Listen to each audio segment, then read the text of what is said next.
Assalamualaikum warahmatullahi wabarakatuh. Perkenalkan, nama saya Muhammad Syafiq Zulfikar, NPM 717411775. Saya kali ini akan membahas tentang bank bermasalah dan penanganannya. Sebuah bank dapat dikatakan bermasalah atau mengalami kegagalan apabila sudah tidak mampu lagi memenuhi kewajiban deposan dan kreditur. Gagal bayar ini bersumber pada persoalan likuiditas, umumnya berjangka waktu pendek. Disinilah bank secara alamiah mengalami yang disebut maturity gap pada struktur keuangannya. Maksudnya, antara kewajiban membayar dana nasabah dari hasil penempatan jatuh temponya tidaklah sama. Variabel penilaian kesehatan bank. Yang pertama, resiko profil. Terdapat 8 resiko, yaitu resiko kredit, resiko pasar, resiko likuiditas, resiko operasional, resiko hukum, resiko strategik, resiko kepatuhan, dan resiko reputasi. Yang kedua, good corporate governance. Dan yang ketiga, rehabilitas. Dan yang keempat, permodalan. Terima kasih. Assalamualaikum warahmatullahi wabarakatuh. Nama saya Helmi Wisam, NPM 717411793. Kami dari kelompok 7 ingin menjelaskan landasan prinsip. 1. Penilaian tingkat kesehatan didasarkan pada risiko-risiko bank dan dampak yang ditimbulkan pada kinerja bank secara keseluruhan. Penggunaan parameter atau indikator dalam tiap faktor penilaian tingkat kesehatan bank dilakukan dengan memperhatikan karakteristik dan kompleksitas usaha bank, kesehatan bank, sehingga dapat mencerminkan kondisi bank dengan lebih baik. Bank perlu memperhatikan materialistis atau signifikasi faktor penilaian tingkat kesehatan bank, yaitu profil risiko, good corporate governance, rentabilitas, dan permodalan, serta signifikasi parameter atau indikator penilaian pada masing-masing faktor dalam menyimpulkan hasil penilaian dan menetapkan peringkat faktor. 4. Proses penilaian dilakukan secara menyeluruh dan sistematis serta difokuskan pada permasalahan utama bank. Langkah-langkah koreksi yang direkomendasikan Bank Indonesia dalam menangani bank yang masuk dalam pengawasan intensif antara lain meminta bank melaporkan hal-hal tertentu, misalnya informasi kredit yang bermasalah, membuat bank terancam kelangsungan usahanya, meminta manajemen bank membuat tindakan action plan perbaikan terhadap NPL agar dapat kembali di bawah 5%. Bank dalam pengawasan khusus selanjutnya, apabila kinerja bank dalam pengawasan intensif tidak memperhatikan perbaikan, status pengawasan ditingkatkan menjadi bank dalam pengawasan khusus.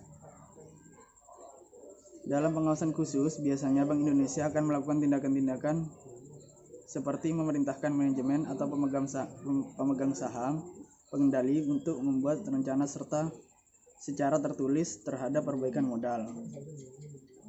2. Akan diminta kepada pemegang saham pengendali bank untuk mengambil langkah-langkah seperti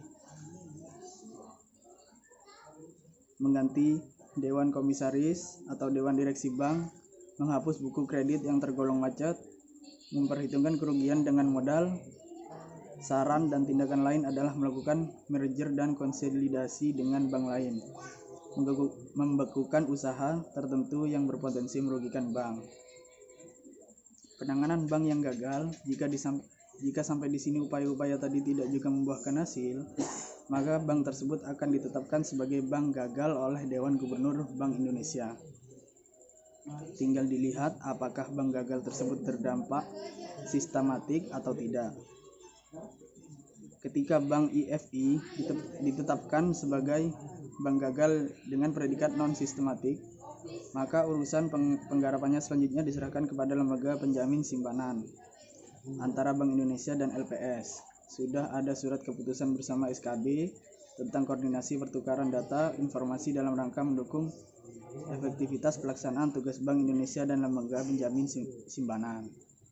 perbankan. Tindak pidana merupakan suatu perbuatan yang pelakunya diancam hukuman pidana berdasarkan undang-undang.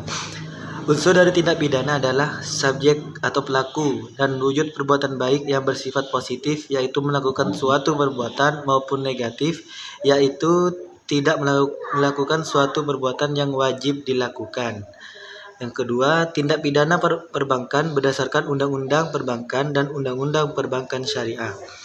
Peraturan perundang-undangan terkait dengan perbankan diawali dengan Undang-Undang Nomor 14 Tahun 1967 tentang pokok perbankan. Selanjutnya, dalam perkembangan undang-undang tersebut diganti dengan Undang-Undang Nomor 7 Tahun 1992 tentang perbankan, sebagaimana telah diubah dengan Undang-Undang Nomor 10 Tahun 1998 Undang-Undang Perbankan. Dengan adanya kebutuhan masyarakat Indonesia akan jasa-jasa perbankan syariah yang memiliki kekhususan dibandingkan dengan perbankan konvensional, maka diterbitkan Undang-Undang Nomor 21 Tahun 2008 tentang perbankan syariah atau dalam kurung Undang-Undang Perbankan Syariah. Terima kasih. Assalamualaikum warahmatullahi wabarakatuh. Saya Rasulfa Agustina akan menjelaskan tentang ruang lingkup tindak pidana perbankan yang terdapat dalam Undang-Undang Perbankan dan Undang-Undang Perbankan Syariah. Yang pertama, tindak pidana berkaitan dengan perizinan. Industri perbankan dikenal sebagai industri yang syarat dan dengan aturan.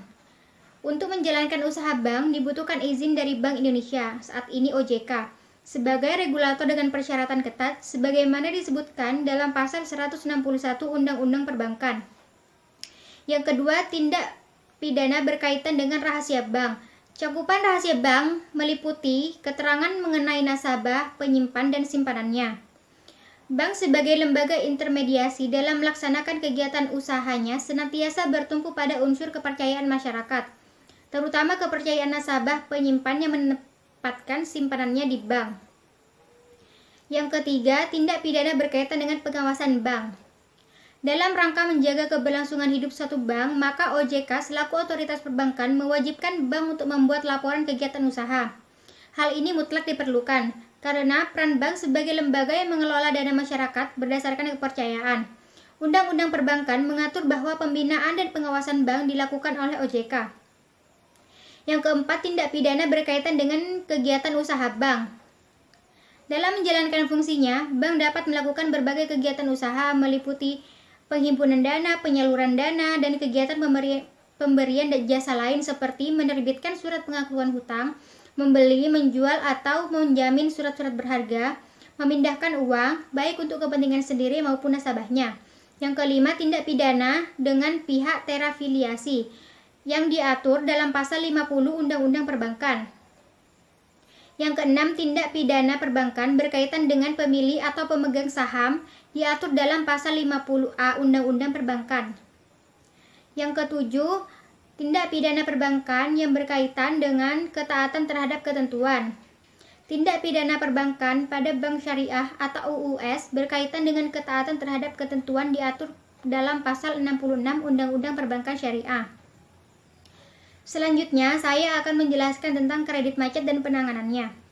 Kredit macet secara umum merupakan sebuah kondisi di mana saat peminjam atau debitur tidak lagi bisa melanjutkan pembayaran atau cicilan hutang. Hal tersebut bisa terjadi karena peminjam atau debitur tidak lagi memiliki cukup dana, mengalami pailit, mangkir dalam membayar, dan lain sebagainya. Jika peminjam semakin lama menunda pembayaran, bunga peminjam yang ditetapkan oleh pihak bank akan semakin naik jumlahnya.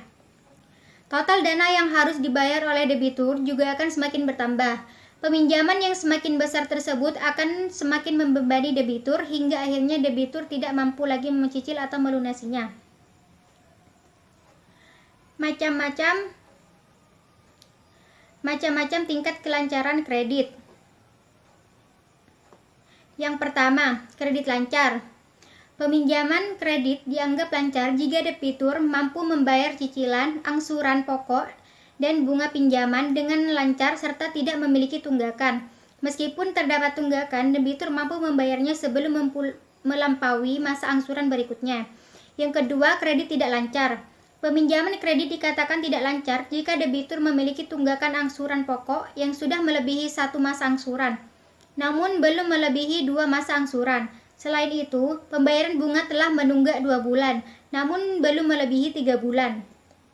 Yang ketiga, kredit diragukan. Selanjutnya, kredit diragukan merupakan kondisi jika peminjam masih bisa diselamatkan dan ada jaminan yang nilainya paling tidak 75% dari harga hutang.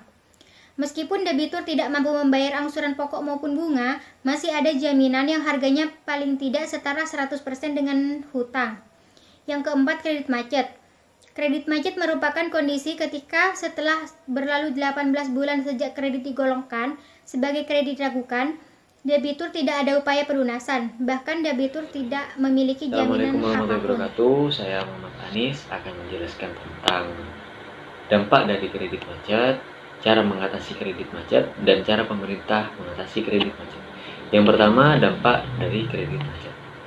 Kredit yang macet dapat menyebabkan bunga semakin bertambah, sehingga nominal yang harus kita bayarkan akan bertambah banyak.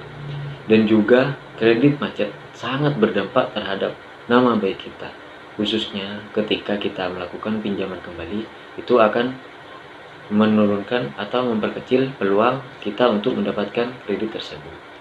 Yang kedua, cara mengatasi kredit macet. Jika dalam keadaan terpaksa dan tidak dapat dihindari, kita mengalami masalah kredit macet. Yang paling pertama kita harus lakukan adalah tetap tenang dan bersifat kooperatif terhadap pihak bank terkait. Berikut ini 3 jenis restrukturisasi yang dapat diberikan pada debitur yang berada dalam kondisi kredit macet. Yang pertama, penjadwalan kembali. Maksud dari penjadwalan kembali, kita menjadwalkan kembali tentang cara-cara untuk mengatasi masalah yang sudah tersendat. Yang kedua, persyaratan kembali. Seperti yang di awal, kita melakukan persyaratan kembali, melakukan terhadap kesepakatan-kesepakatan yang akan dilakukan ke selanjutnya. Yang ketiga, penataan kembali. Penataan kembali di sini yang dimaksud adalah menata kembali tentang perpanjangan, tentang pembayaran, tentang senjang waktunya. Yang ketiga, cara pemerintah mengatasi kredit macet. Untuk meminimalisir risiko meningkatnya kredit macet, Bank Indonesia menerbitkan Peraturan Bank Indonesia Nomor 14/2 Peraturan Bank Indonesia (2012) tentang alat pembayaran penggunaan kartu. Aturan tersebut dibuat untuk menekan risiko dampak negatif dari penggunaan kartu kredit, sehingga alat utang hingga mencapai batas yang berlebihan. Demikian dari saya, kurang lebihnya mohon maaf. Wassalamualaikum warahmatullahi wabarakatuh. Terima kasih.